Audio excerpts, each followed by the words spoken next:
I started my career working in small businesses. I then ran my own business as a sole trader for a few years. But for the last 20 years, I've been working with businesses and small organisations to help them plan their strategy and their future direction. Now, from working in and with hundreds of businesses, I know that as a business leader, you're likely to be time poor. You can't ignore the day-to-day operational challenges and problems that need to be solved immediately. And for those of you with an entrepreneurial mindset, you may be spotting opportunities frequently, but your time and resources may be too stretched to actually pursue those opportunities. And it's really difficult to clearly prioritise how you should be using your time. The business climate we're operating within has made life more difficult over the last few years as well. This is talked about in a recent report published by the Enterprise Research Centre called The State of Small Business Britain. Its research found that technological change, geopolitical instability and the cost of living were key challenges being faced by small businesses. But it recognised that on top of these challenges, business leaders have been navigating constraints on turnover caused by economic uncertainty, increasing competition and the cost of labour. So it's not surprising that finding time to work on the business gets pushed down the to-do list. However, when you do work on the business rather than just in the business, there are clear rewards. You see the big picture, you get to decide where to spend your energy, and just as importantly, where you don't want to spend your precious time and resource. So working on the business helps you to set a clear direction. It helps you make better decisions because you have clear criteria and can filter out the noise. And also it helps you ensure that everything done by everyone in the business is done for a reason and moves you forward along a path defined by you to achieve your goals. And at the end of the day, the success of the business will depend on the actions taken by you and those in your workforce. So the strategic planning you do guides your decisions and actions. It gives you a framework for reflecting on and evaluating those decisions and actions, allowing you to adapt as you go along. If you're listening to this thinking it sounds fine in theory, but you don't have the time or the skills or perhaps the know-how to do strategic planning, you're definitely not alone. In fact, I think most small businesses probably feel the same frustration. But I firmly believe you don't have to have been to a business school or have years of leadership training to do strategic planning. You are the expert in your own business. And with some tools and tips specifically designed for the small business context, you can make a start today. So to give you some confidence that these techniques do work, I can tell you about over 10,000 leaders who've gone through the Help to Grow management course. They joined because they were seeking better results for their business and a clear direction to follow. And we know that 2/3 of them left having written a growth action plan ready to put into action. 6 months later, after they finished the course, 91% reported that the course had improved their leadership skills, and 85% experienced a growth in sales, which they did put down to participating in the course. Now, importantly for the topic of today's session, the independent evaluators found that it was the participants who left with a plan who were more likely to report individual benefits. And those benefits were such as improved leadership and management skills and greater awareness of factors that drive business growth. If you want to know more about what participants thought of the course, there's lots of evaluation evidence available online, and I've put the link to the government website at the bottom of this slide. And the tools and techniques I'll be talking through in the 4-step plan developed for this webinar are actually taken from the Help to Grow management course. So although this webinar is a standalone session, you can also view it as a taster of the full training programme that is Help to Grow. So before moving to the 4 steps, let's just pause and talk a little bit about strategy. So strategy defines your priorities, and it can be regarded as a set of choices. In the book Playing to Win, the authors A.G. Lafley and Roger Martin use a cascade to describe 5 interconnected choices, which together capture what you aspire to achieve and how you'll do it successfully. So the starting point involves being clear about the success you want to achieve. Unless you know where you're heading, you won't be able to work out how to get there. The second of the choices you can see here is where you're going to play. In other words, which customers are you going to serve and how you're going to meet their needs. The third choice is how to win. So you gain clarity here on what differentiates you from your rivals. What is it about the way you deliver value to your customers that makes your product or service the best option for them? The fourth choice identifies the resources and capabilities that are critical for your business to be able to create value for your customers or for clients. And the final choice in the cascade is about how the elements of your business model fit together and are managed and organised. Making the right choices for your business will involve analysing lots of options and considering different ideas until everything fits together in a way that makes sense. If you get it right, you will have a desirable product or service for your marketplace, a sustained competitive advantage, a viable model that ensures financial stability, and a responsibly led business that's mindful of its impact on people and the environment. Now, don't worry if you're struggling to relate these concepts to your own business at the moment. As we go through the tools and techniques, I'll give you business examples that will begin to bring it to life. And everything I'm talking about today is explained in the resource booklet, which also has blank templates for you to start working through what it means to you. And you can find that resource booklet and the icon at the top of your screen with a paperclip. Now, let's move on to the four-step approach to developing strategy. And this will get you started even if you've never done this type of planning before. We're going to look at where you are now. We're going to analyse future choices, use a tool to map out what changes you want to make, and give you a single page format to capture everything in an outline you can use to discuss your ideas with other people. There's limited time on this webinar, and that's why we've prepared that booklet with the tools and instructions I'm using in the four-step approach. So you can go away and work on your own business in your own time using that resource. Step one is about making sure you have a deep knowledge of your customers and can recognise the strengths of your business that give you your competitive advantage. I think this statement about strategy captures really well that strategy development isn't just about aspects internal to the business or just about aspects of your external environment. It's about anticipating and responding to the world as best you can with the assets and resources you have available so you can achieve your aims. And it's important to remember that things don't stand still. If you have an advantage over others now, you may not do so in the future. New entrants could come into the market. If you compete on price, you may be undercut by competitors who've used new technologies to cut their costs. Or customers may change their preferences or indeed decide not to buy at all. So you should aim to develop a habit of planning and checking in on your strategic direction at regular intervals so you're ready to adapt as you go along when things change. So we're going to start with where you are now. I mentioned that you need to consider both internal and external factors. And on this slide are some of the questions you can ask yourself to help you do this. And I'm going to look at it from the point of view of a couple of businesses.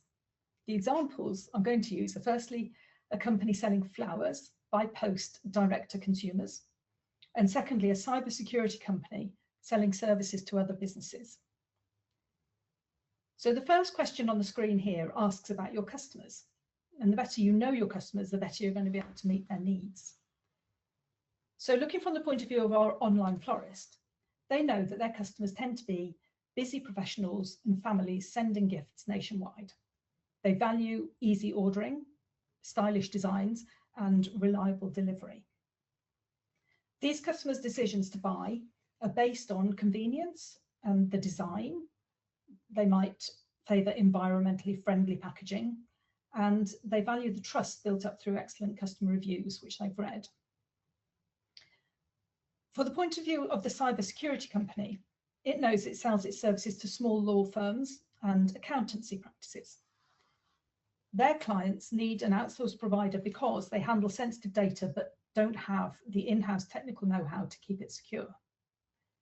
So decisions to buy in their case are based on rapid responses, technical expertise, pricing that's competitive, and confidence that they've built through certifications and client testimonials. So notice that in both cases, the customer is making a choice based on a variety of factors, and these factors can have practical or emotional drivers. So being able to understand what those factors are for your customers is really important. The second question we're looking at is about what differentiates your offer from that of your competitors. In the case of our online florist, it could be same-day delivery, the fact that the flowers last for longer, or it could be that they offer a subscription option for birthdays or anniversaries, and these things enable them to stand out compared to competitors. For the cybersecurity firm, on the other hand, they might provide 24/7 monitoring, they might have sector-specific compliance advice, or a named consultant looking after the client. One exercise you can do to help show how your offer compares to that of your competitors is to think from your customer's point of view, list the alternatives they could choose, and note down what factors might make each alternative attractive and to which type of customer. This competitor mapping can help highlight what it is about your offer that your customers value and how you're positioned alongside your competitors in the marketplace. The third question on the screen is about your resources and competencies. So the resources in your business can be many things. They can be physical things like buildings or inventory. They can be financial, like your cash reserves. They can be people-centered things like knowledge and teams that you have. And they can be intellectual, like data and trademarks. The competencies of your firm are the things that help you to leverage these resources and give you the capacity to meet demand and consistently do that better than your competitors. That can happen through processes within your business, maybe product design, relationship management, the type of analytics you can do, or perhaps even your supply chain management. So for our online florist, the key resources and competencies might be their design skills, might be the data they hold on their customer birthdays and anniversaries. It could be their supplier relationships because they're able to get the freshest stems, or it could be their brand style, which is very distinctive. For the cybersecurity company, the resources and competencies need to be difficult to copy, and they could be things like experienced security analysts on their team. They could have proprietary threat detection tools that they've built up over time, or long-term vendor partnerships. So the final question here is about what is changing in your market. Going back to our florist, the kind of changes they could experience might be to do with their courier costs going up. It could be increased competition, or it could be that there are border controls coming in which delay the import of their fresh blooms from overseas. For the cybersecurity company, they might face new regulations. There might be more sophisticated ransomware they have to tackle, attacks which are driven by artificial intelligence tools, or clients might move into the cloud.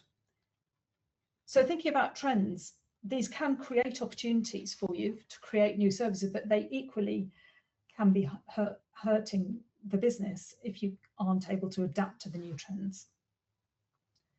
So it's important to be able to recognise both the internal and external factors for your own business. When you look at doing this, try approaching it as if you're explaining it and what's special about your business to someone who's completely new to it. Then we want to move on to think about your ambition for the future. So if we're able to describe a clear purpose, vision and mission for your business, it gives you direction and focus, and all your decisions can be made based on those statements. A starting point to consider is what success means to you, both personally and for the business. Success could be to do with growing top-line revenues and bottom-line profitability. It could equally be to do with increasing market share or developing the awareness about your brand. It might be delivering social impact in your community or more widely. But the desire to grow isn't sufficient on its own. You need a clear mission and purpose delivered through clear value proposition for the customer. So let's look at these statements. A purpose statement explains why the business exists beyond making money.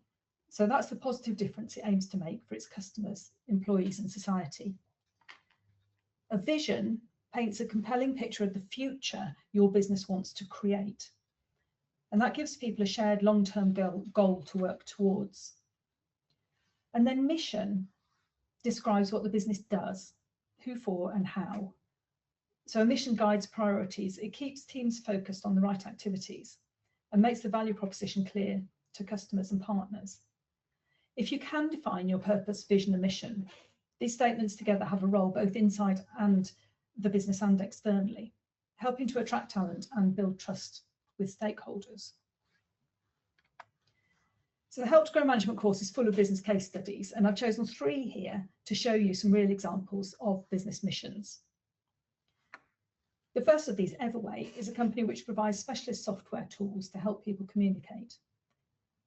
Their mission statement is simple and powerful. Our mission is to help every kind of mind thrive at school, at work, in everyday life. So it gives you an idea of what they do, but also who for. Cafeology supplies coffee to retail and wholesale customers. Their mission clearly states what's important to them and to their customers. They say to consistently deliver exceptional, ethically sourced products, selected by taste and sourced directly through long-term direct relationships. The third one here, Mackie's of Scotland, are ice cream makers. You may have tasted their products. In a single sentence, they managed to convey their home, their international and sustainability aspirations, and their workplace culture. Our mission is to become a Scottish global brand from the greenest company in Britain, created by people having fun. So the workbook that goes along with this webinar gives you space to start defining or refining your own purpose, vision and mission.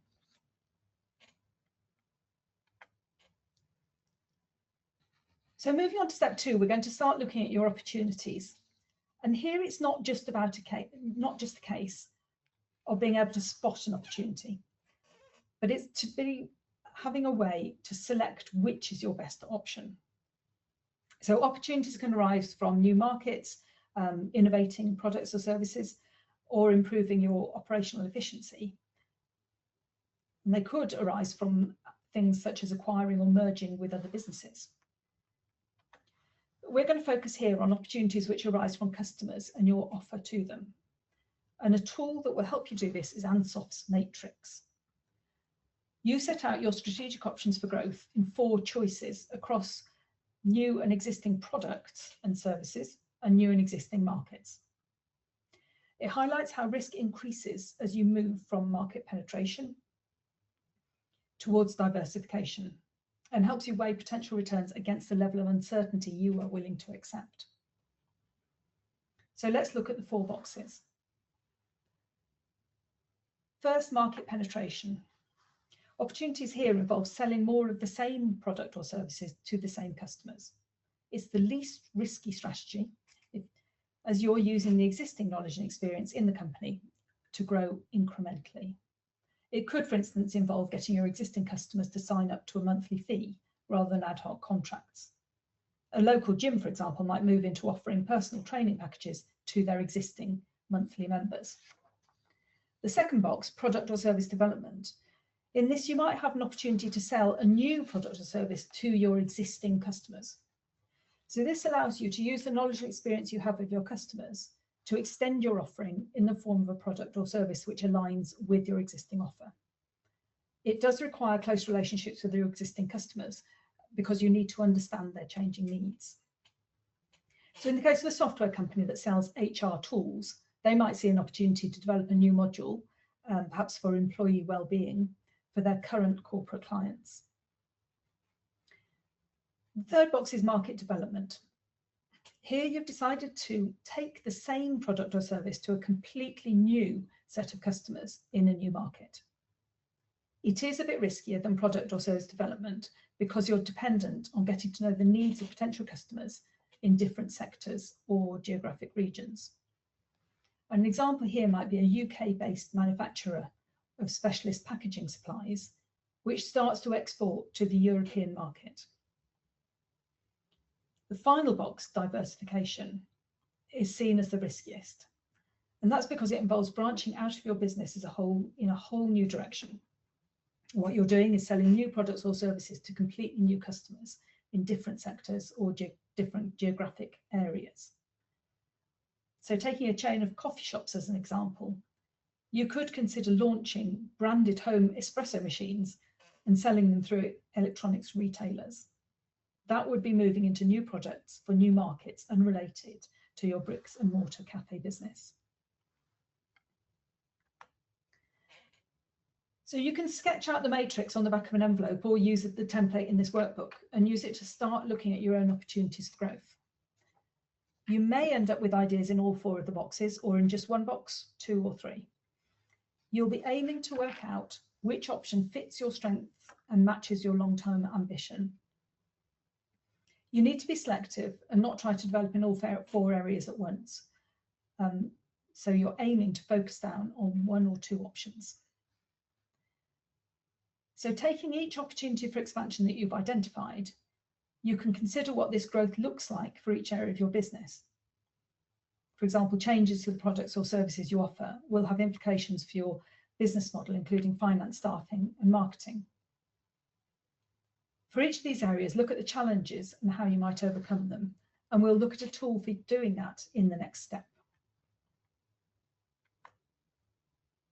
So we're now moving on to the 3rd step in our 4-step process. And this is where you think about the changes you would need to make to your business to pursue your chosen opportunity. For this, you need to examine your business model.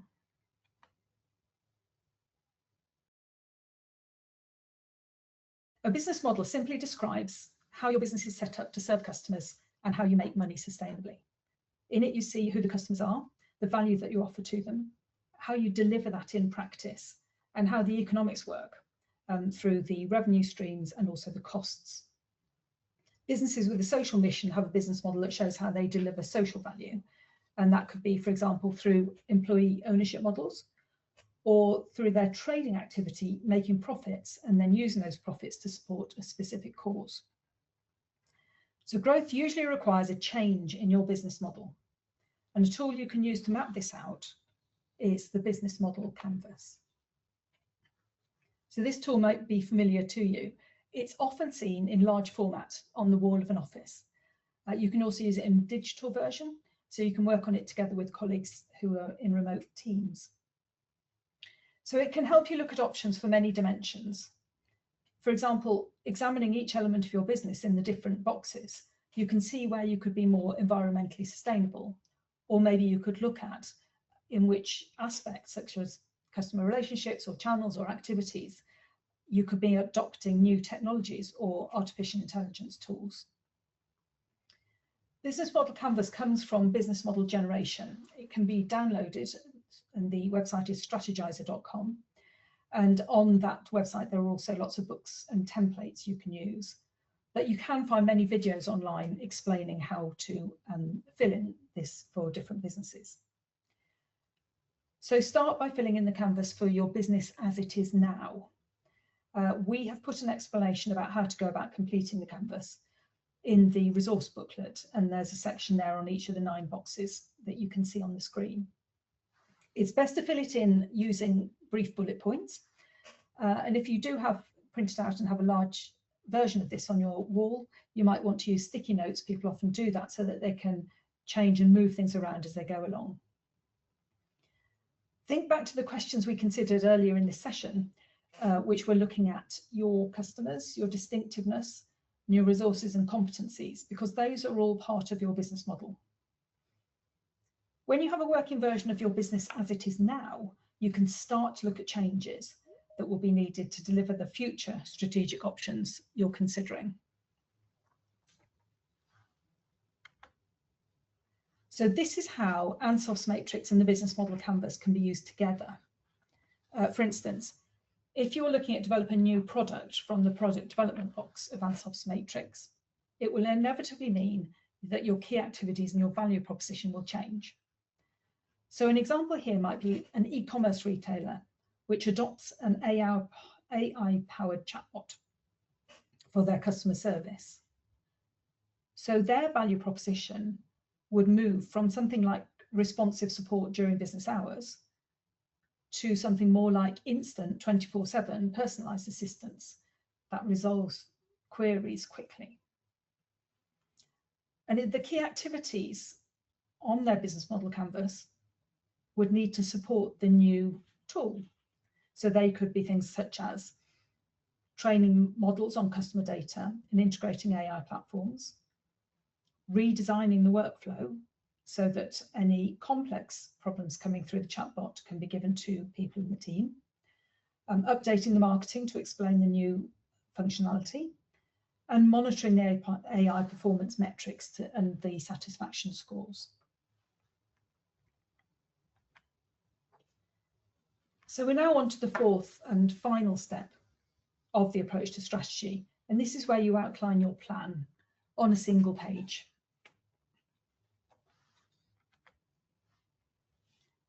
So for the Help to Grow Management course, we created a growth action plan on a page tool, which helps bring the strategy thoughts together. It's got space which shows where you want to get to, so that's your mission and your vision, and the major goals and milestones along the way, and also the key actions you need to take. And the benefit of setting things down in this way is to give you a format that you can share with other people and also play around with and change until you get it right. Getting the views of other people is always a good way to test out your thinking. In preparation for filling out the plan on the page, you'll need to start mapping out your goals along a timeline. This helps you phase your plan, because doing everything at once is not going to be an option, and you need to be realistic about what can be achieved and when. So earlier on, we talked about what success means for you. And when you've defined that success, you can start to break it down into the criteria which shows whether you've achieved that success and the key goals you want to meet. So achieving success can be broken down into a series of stages with milestones and goals. Taking the example of a yoga studio with an ambition for geographical expansion, we'll look at their stages. An initial stage might be simply opening a new studio, which will take them from a local to a regional business. And what do they need to do to open a new studio? Well, they may need to carry out some market research. They will definitely need to find suitable premises, and they'll need to recruit staff. They'll need to know the costs involved and how to finance the new studio. And they'll also need to change their advertising and promotion. They may take on new technologies to manage customer relationships and help with financial management. So your overall timeline will depend on your opportunities and ambition. And to a certain extent, it will depend on the sector you're working in.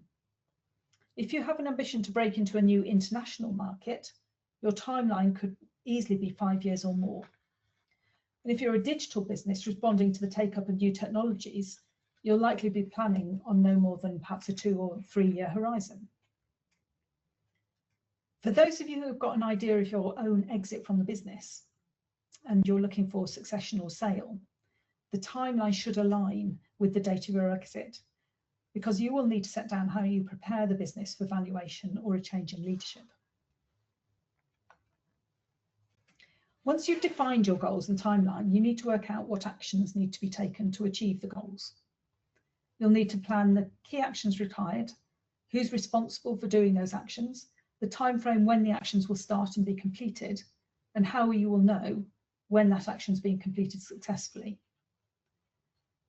In this format, you won't have to write absolutely everything that needs to be done, but you do need to capture the major things. For example, you would write on this plan that you have to carry out a social media campaign for the launch of a new product, but the detailed planning of that campaign would need to be taken forward in a separate document.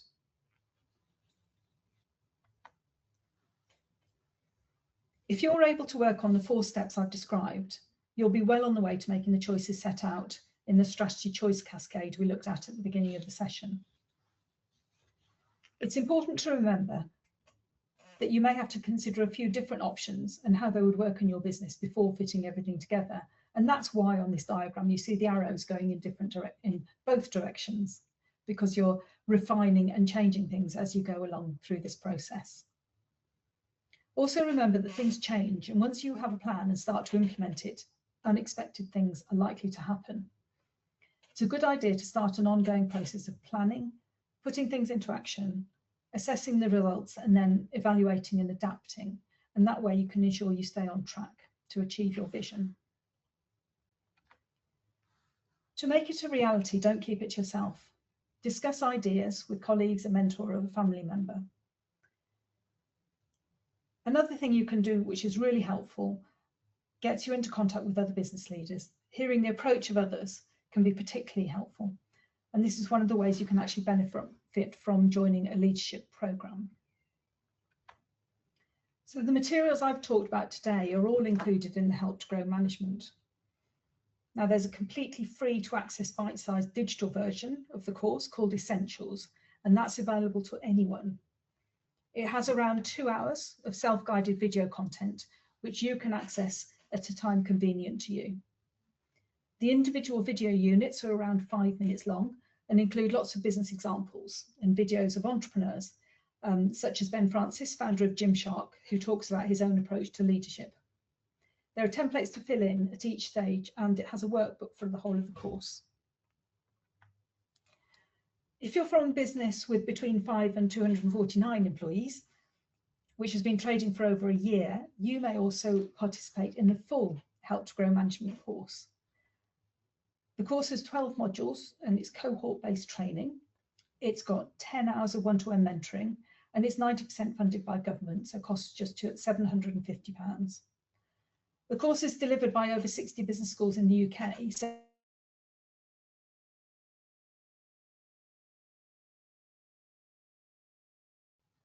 Help to Grow is designed to allow a lot of discussion between participants. And many people have said to me that learning from the experiences of their peers has given them ideas about how to do things differently in their own business. The sessions are really interactive, and there's a blend of in-person sessions and online workshops to make it convenient for people running busy businesses. Everything in the course has been written specifically for a small business audience, and participating in the course gives you a tailored business school experience, a bit like a mini MBA, but it's all based on your own business, and you're doing it in the company of like-minded business leaders. So you can find a course near you by clicking on that QR code on the screen. So I hope you found it valuable to take time out and think about your business, and that you've taken away some ideas from the session about what you might do personally to start planning the future direction of your business. We have got time now for questions, and don't forget you can download the resource booklet from today's session to use the tools that we've covered today, and there are also potentially some answers to your queries in that booklet. So over to you, Rebecca. Thank you, Paula, and thank you for such an excellent session. It's really insightful. We have had a couple of questions come through, if that's all right, if I pose them to you. If a company sells a lot of different services or products to different customers, do you think still just creating an hands-off matrix is right? Yes, the tools can be used, but you might want to start focusing in on one area to start with. And a good way to do that is to think about the different groups of customers and do a kind of segmentation exercise. So what is it that makes those different groups, what are the characteristics of those different groups, and choose one which is really important to you, and start using the tools based from that customer point of view to begin with. If you do have a lot of different activities, also you can use the business model canvas repeatedly. Sometimes people use, for example, different color post-it notes to show the different types of activity in the business, perhaps the different value propositions. Others might produce more than one canvas. And when you start, certainly to focus in on an element of the business will help you get used to using the tools. And then you find you either do it repeatedly or end up with a more sort of complex picture with everything on there. But I wouldn't suggest you do that to begin with. Certainly focus in on one segment of your customer base. Thank you. And then we've had another question. Is this suitable for charities? Yes, it is. And charities do have interesting models, and you will be looking at probably your beneficiaries, also the donors perhaps that give you the money. And so your income streams are likely to be really quite complex. You won't be getting revenue just from one place. Quite often, perhaps you might have grant income in there as well. You might have donations alongside that, and you might also have trading income.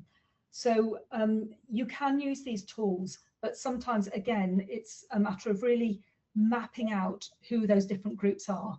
For example, if you are a company that runs a cafe and the people working in the cafe are people who you're helping into work for the first time, they might be beneficiaries of yours, but the people coming in and buying coffee in the cafe are the customers.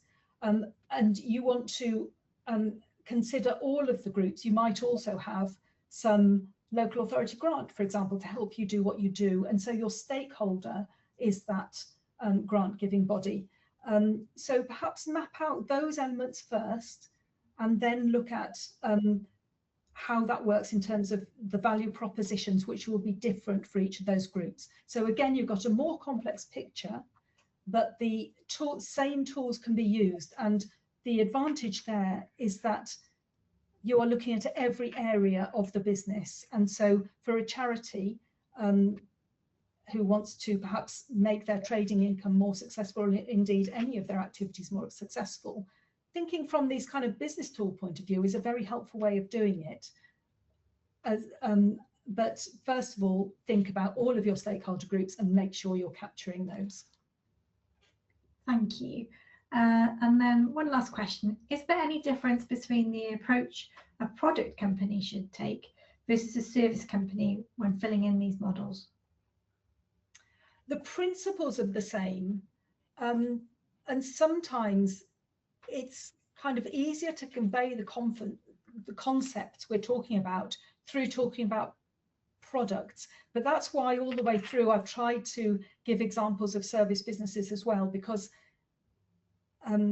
you're looking at clients. You might be looking at perhaps a handful of clients, but they are still the people buying from you. And so the principles about actually understanding why they're buying from you. If you're selling into a company, at the end of the day, it's a person making that decision, and you think about the factors they're using to make that decision.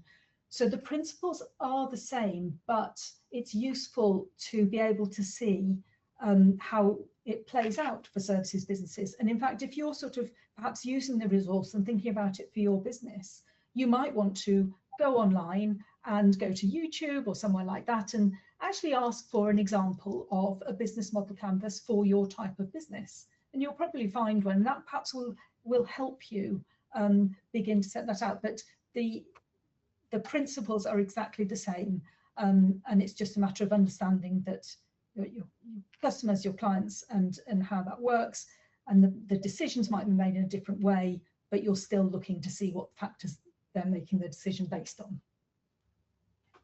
Thank you. I think that's it for most of the questions that are coming in. There is a question, obviously, will people be able to access the presentation? And yeah, it's recorded, and you will receive a recording of the sessions. And as I said, it will be put on YouTube as well. And the booklet, it will be sent out to everyone after this presentation as well. It's available already in the materials section there. We have put on a small survey at the end, and we'd really appreciate your feedback on that, and what other sort of presentations and information that you would like from Help to Grow or Companies House, or any other webinars that you think would be useful for you. We'd appreciate any feedback on that. There's a lot of thanks coming in for you, Paula, which is nice to see. So that is pretty much it for the webinar for today. We really appreciate everyone spending the time with us. And as I say, you will receive an email with the recording and the materials available. Thank you, everyone, and have a good rest of your day. Bye for now.